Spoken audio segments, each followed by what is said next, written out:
İbrahim tabii yani milyonlarca Kürt aslında yani Rojava direnişini sahipleniyor. Rojava direnişinin merkezinde yer aldığını ifade ediyor. E, Ve bu belki de Kürdistan tarihinde yani nadir görülen bir ilk diyebiliriz.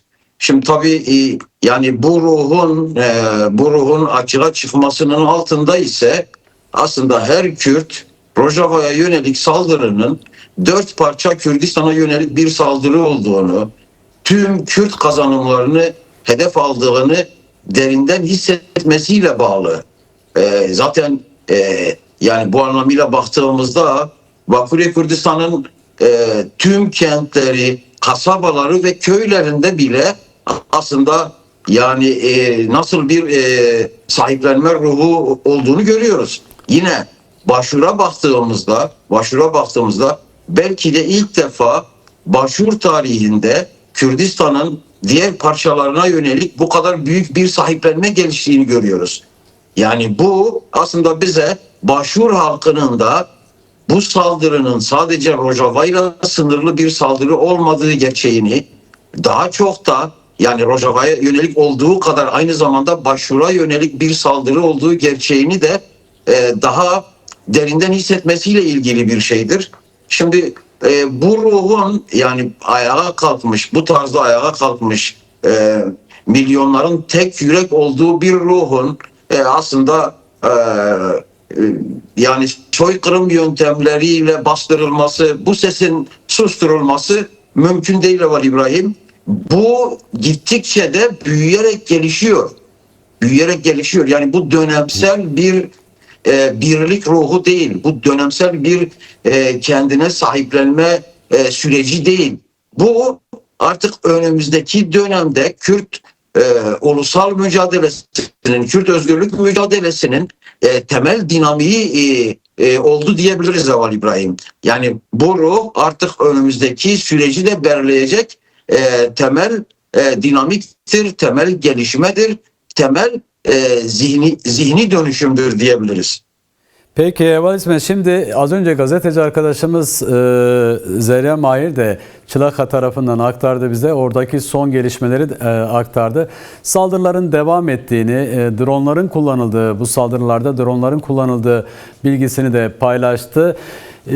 Sözde işte 15 gün uzatılmış olan bir ateşkes durumu var ama bunun oyalama taktiği, bunun bir özel savaş politikası olduğu yönünde gerçekler de ortada. Bu anlamda bugün yapılan eylemlerin daha da büyütülmesi, devam ettirilmesinin taşıdığı anlam ve öneme ilişkin kısaca değerlendirme almak isterim senden. Ali İbrahim, tabii yani aslında belki biz sadece son süreçteki saldırıya ilişkin değerlendirmeler yapıyoruz. Ama yani Rojava devrimi aslında başlangıcından günümüze kadar kesintisiz bir saldırı ile karşı karşıyaydı zaten.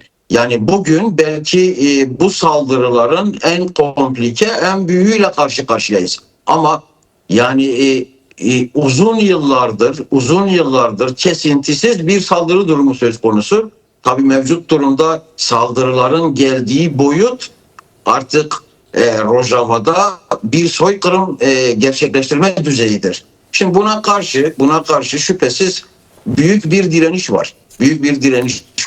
Yani birincisi Kürt özgürlük savaşçıları Rojava'nın her karış toprağını cansiperane bir biçimde savunmaya hazır ve yani bugüne kadar işte aslında ki gelişmelere baktığımızda sanki görece işte Colani çetelerinin kısmi bir başarısı var gibi yansıtılmaya çalışılsa bile aslında hasedenin yani bir Kürt-Arap çatışmasına yol açmamak için hızlıca Arap şehirlerinden çekilmesi bu savaşın önemli oranda kasede güçlerinin geri çekilmesiyle sonuçlandığı anlamına gelmiyor. Kesinlikle bu yanlış bir değerlendirme. Evet. Bu bir özel savaş propagandası.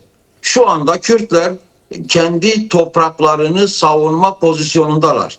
Zaten Kobani çevresindeki direnişlere baktığımızda, Haseki ve çevresindeki direnişlere baktığımızda, Kamşu ve çevresindeki direnişlere baktığımızda, yani bir bütün Rojava'daki direnişe baktığımızda aslında asıl direniş ruhunun nasıl ortaya çıktığını da görebiliyoruz İbrahim. Hiçbir cephede Colani çeteleri ilerleyemiyor. İşte haberlerinizde paylaştığınız bu noktadaki sıkışmışlık aslında bu saldırıların tümden boşa çıkarıldığı bir sonucun ortaya çıkması noktasında Türk devletinin devreye girdiğini görüyoruz. Son dakika geçtiniz. Ahmet'ten Türk savaş uçakları havalandı. Evet. Bu uçaklar nereye yönelik bir saldırı için ya da bir saldırı hazırlığı için havalandılar? Şüphesiz Rojava'daki Kürt özgürlük güçlerine yönelik bir saldırı için havalandılar. Var İbrahim. Onun hazırlığı için havalandılar. Yine Türk SİHA'ları kesintisiz Kürt özgürlük savaşlarına yönelik saldırı halinde. Yani aslında Colani çetelerinin, Şam'a bağlı çetelerin, DAEŞ çetelerinin Kürt özgürlük güçlerine karşı bir başarı elde etme şansları yok. İşte bu noktada bu uluslararası konsepti, soykırım konseptini oluşturan güçler mevcut durumda harekete geçiyor. Şimdi önümüzdeki dönem aslında çetelerin saldırıları kırıldıkça biz bu güçlerin daha aktif bir biçimde bu savaşa dahil olabileceği gerçeğiyle de karşılaşacağız. O yüzden yani Kürt özgürlük savaşçılarının, Kürt halkının ortaya koyduğu bu direnişin daha da büyümesi, daha da boyutlanması gerekiyor. Çünkü bu çatışmalar henüz sınırlı bir düzeyde yaşanan çatışmalar var İbrahim. Özellikle Kürt güçleri ilan edilen ateşkese uyma noktasında hala duruşlarını değiştirmiş değiller. Evet. Saldırı gerçekleştirmiyorlar. Kendilerine yönelik saldırılara sadece cevap veriyorlar. Temelinde, ama önümüzdeki dönem bu durum değişebilir ve ifade ettiğim gibi Colani çetelerinin yetersiz kalacağı çok açık. O yüzden birçok uluslararası gücün de Colani çetelerine destek için bu çatışmalara katılma olasılığını bizim göz önünde bulundurmamız gerekiyor. Peki bu anlamda şimdi yürütülmesi gereken diplomatik girişimlere ilişkin biraz değerlendirme almak isterim senden. Şimdi Kasede ve işte bu Colani arasındaki görüşmelerin yer yer devam ettiğini, bu anlamda senin de belirttiğin gibi ateşkes pozisyonunda Kasede YPG güçlerinin ateşkesi korudukları yönünde, sadece öz savunma temelinde, çetelerin saldırılarına karşı öz savunma temelinde bir direnişin açığa çıktığını, Ahmet'ten kalkan savaş uçaklarının da bunun başka bir mesajı olduğu yönünde değerlendirmeler de var. Şimdi yürütülmesi, bu görüşmelerin başarıya ulaşması, yani kalıcı bir barışın, kalıcı bir ateşkesin başarıya ulaşması için yürütülmesi gereken diplomatik girişimlere ilişkin neler olması gerekiyor daha doğrusu?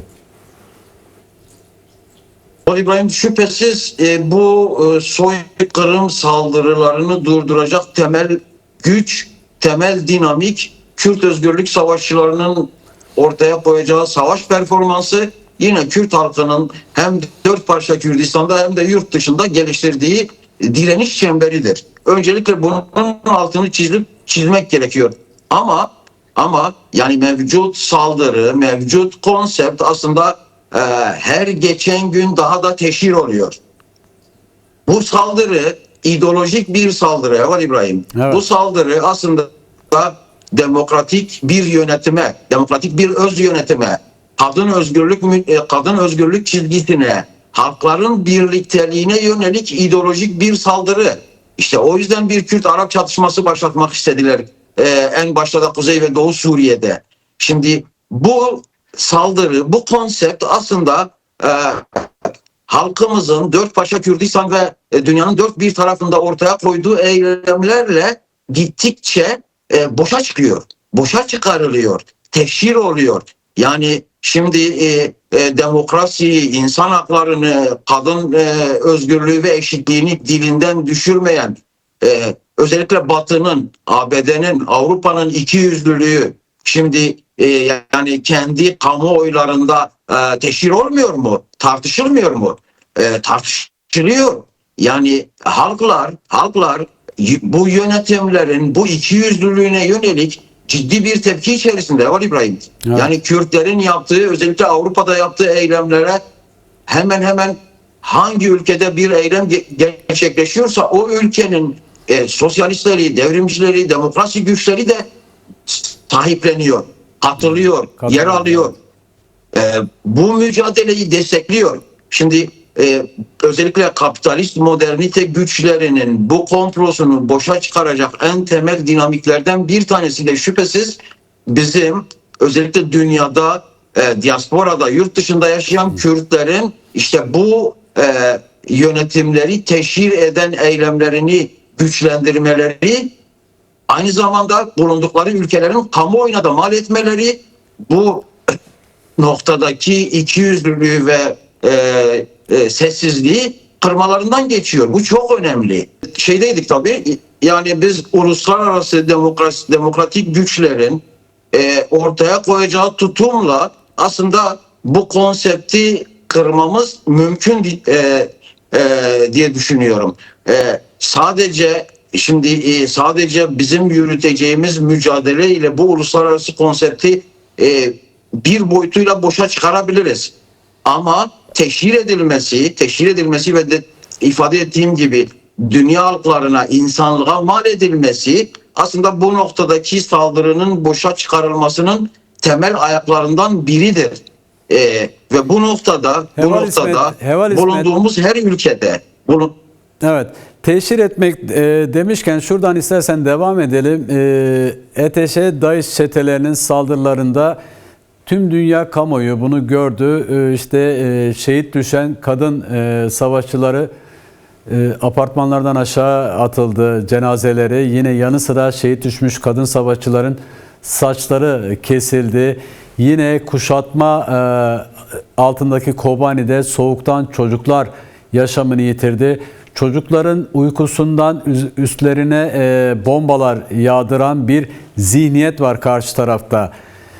Buna eklemek istediğin bir değerlendirme olacak mı? Şimdi tüm dünya kamuoyu bunu yakından takip ediyor ama tekrar etmekte fayda olduğunu düşünüyorum. İbrahim, tabii bu aşamada işimizin biraz daha zor olduğunu ifade etmem gerekiyor. Evet. Yani şu anda mevcut durumda özellikle Avrupa'daki iktidarlar yani mevcut Kuzey ve Doğu Suriye'deki gelişmeleri görmezden geliyorlar. Bu noktada kendi basınlarına yönelik de bir sansür uyguluyorlar. Yani bir kısım sol demokratik sosyalist basın şüphesiz Rojava'daki gelişmeleri an be an aktarıyor. Ama Avrupa'daki ana akım medya hala yani Rojava'da halkımıza yönelik geliştirilmek istenen bu soykırımı çok küçük haberlerle görüyor. Şimdi kırılması gereken hususlardan bir tanesi de bu var İbrahim. Ama bu mevcut hükümetlerin aslında bu yeni Sykes-Picot anlaşması diye tabir ettiğimiz konseptin yürütücüleri tarafından bu durum sürdürülmek isteniyor. İşte tam da müdahale etmemiz, aslında yıkmamız, aşmamız gereken durum bu. O yüzden çabalarımızı yoğunlaştırmamız gerekiyor. Daha bir ileri düzeye taşımamız gerekiyor. Özellikle hem sol sosyalist güçleri ziyaret etmek, onlarla ortak eylemler geliştirmek, ama aynı zamanda bu sessiz kalmakta hala ısrar eden 3 maymunu oynayan iktidarlara yönelik de baskıyı arttırmamız bu mücadelenin başarısı için zorunlu bir durum var İbrahim.